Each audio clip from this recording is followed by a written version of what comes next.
The year is 1917, and Representative Oscar Callaway enters a disturbing statement into the U.S. Congressional Record. The statement reveals why J.P. Morgan interests hired 12 high-ranking news managers. The 12 were asked to determine the most influential newspapers in America. They were to figure out how many news organizations it would take to control generally the policy of the daily press of the United States. The 12 found it was only necessary to purchase the control of 25 of the greatest papers. An agreement was reached. The policy of the papers was bought, and an editor was placed at each paper to ensure that all published information was in keeping with the new policy. Soon, that policy would be defined by a front group formed by J.P. Morgan and his colleagues. In fact, Morgan's personal attorney was founding president of the organization, the Council on Foreign Relations.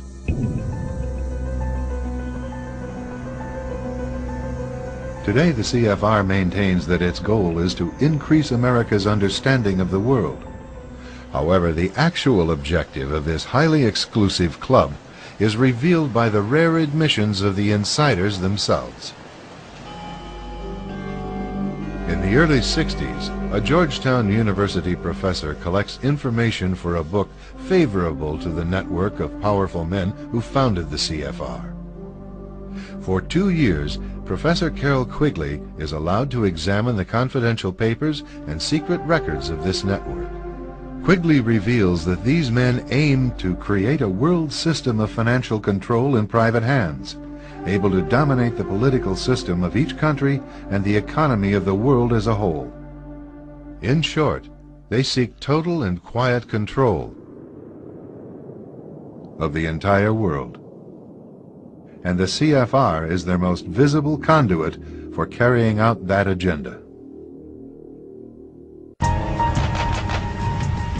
CFR members include America's wealthiest tycoons, as well as the highly placed elite in government, academic institutions, tax-exempt foundations, and the establishment media. Ruling Class Journalists, written by Richard Harwood, describes the CFR membership as the ruling establishment in the United States. The Washington Post article boasted that news reporters who are CFR members do not merely analyze and interpret foreign policy for the United States, they help make it. Who are these policymakers? Many of their faces are familiar. NBC's Tom Brokaw, CBS's Dan Rather, ABC's Barbara Walters, Jim Lehrer of PBS, William F. Buckley of National Review, media mogul Rupert Murdoch, owner of the giant multifaceted News Corporation. These media heavyweights, and many others like them, are members of the CFR. Powerful corporations are also invited to become members. At the close of the 20th century, CFR influence presided over far-reaching consolidations of media control. In 1995, CFR members Michael Eisner of Disney and ABC's Thomas Murphy merged their media empires. Soon after the merger, the Disney-ABC empire becomes a CFR corporate member.